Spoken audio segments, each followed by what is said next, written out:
டாஸ்மாக் நிறுவனத்தில் முறைகேடு நடந்ததாக கூறி அமலாக்கத்துறை விசாரித்து வரும் நிலையில் இவ்வழக்கு தொடர்பாக பிரபல தயாரிப்பாளர் ஆகாஷ் பாஸ்கரன் மற்றும் தொழிலதிபர் ரதீஷ் ஆகியோர் தேடப்பட்டு வருவதாக கூறப்படுகிறது. காரணம் என்ன பார்க்கலாம் இந்த தொகுப்பில்.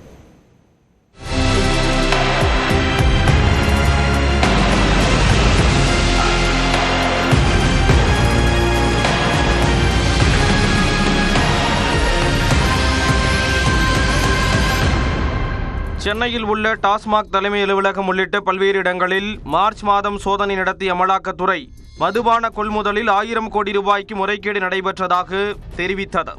இதன் தொடர்ச்சியாக கடந்த வாரம் டாஸ்மாக் மேலாண் இயக்குனர் விசாகனின் வீடு உள்ளிட்ட இடங்களில் சோதனை நடந்தது. அதைத் தொடர்ந்து சென்னை நுங்கம்பாக்கத்தில் உள்ள அமலாக்கத்துறை அலுவலகத்துக்கு அழைத்து வந்து விசாரணை நடத்தினர். விசாகனின் வீட்டின் அருகே வாட்ஸ்அப் உரையாடல் தொடர்பான காகிதங்கள் கிழிந்த நிலையில் இருந்ததாகவும் தொழிலதிபர் ரதீஷ் என்பவருடன் நடந்த உரையாடல்கள் கண்டெடுக்கப்பட்டதாக தகவல் வெளியானது. அதைத் தொடர்ந்து ரதீஷின் வெளிநாட்டு முதலீடுகள் குறித்தும் வெளிநாட்டு பயணங்கள் குறித்தும் அமலாக்கத்துறை தீவிர விசாரணை நடத்தி வருகிறது. சென்னை எம்ஆர்சி நகரில் சிஇஇ புரோஸ் அடுக்குமாடி குடியிருப்பில் உள்ள ரதீஷின் வீட்டிற்கு சோதனைக்கு சென்ற அமலாக்கத்துறை அதிகாரிகள் போனில் தகவல் தெரிவித்தும் இரவு வரை யாரும் வராததால் வீட்டுக்கு சீல் வைத்தனர். டாஸ்மாக் மேலாண் இயக்குனருடன் ரதீஷ் தொடர்பில் இருந்ததாகவும் டாஸ்மாக் டெண்டர்களில் அவரின் தலையீடு இருந்ததாகவும் அமலாக்கத்துறை விசாரணை மேற்கொண்டு வருகிறது. சோதனைக்கு முன்னர் ரதீஷ் வெளிநாடு சென்றிருக்கலாம் என்றும் சட்டவிரோத பணப்பரிமாற்றம் மூலம் வெளிநாட்டு முதலீடுகளை அவர் மேற்கொண்டிருக்கலாம் என்ற கோணத்தில் விசாரிக்கக்கூடிய அமலாக்கத்துறை அவருடைய வெளிநாட்டு பயணங்கள் பட்டியலை சேகரித்து விசாரணையை தொடங்கியுள்ளது. இதேபோல் திரைப்பட தயாரிப்பாளரும் டான் பிக்சர்ஸின் உரிமையாளருமான ஆகாஷ் பாஸ்கரனும் டாஸ்மாக் விவகாரத்தில் விசாரணை வளையத்திற்குள் வந்துள்ளார்.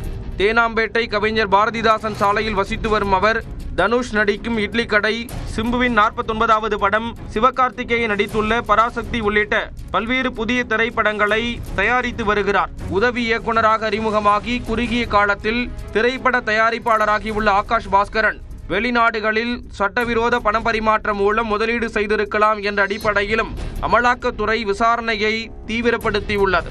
ஆகாஷ் பாஸ்கரின் வெளிநாட்டு பயண விவரங்களையும் அமலாக்கத்துறை தீவிரமாக சேகரித்து வருகிறது. ரதீஷ் ஆகாஷ் பாஸ்கரனிடம் விசாரணை நடத்தினால் பல முடிச்சுகள் அவிடும் என அமலாக்கத்துறை கருதுவதாக தெரிகிறது.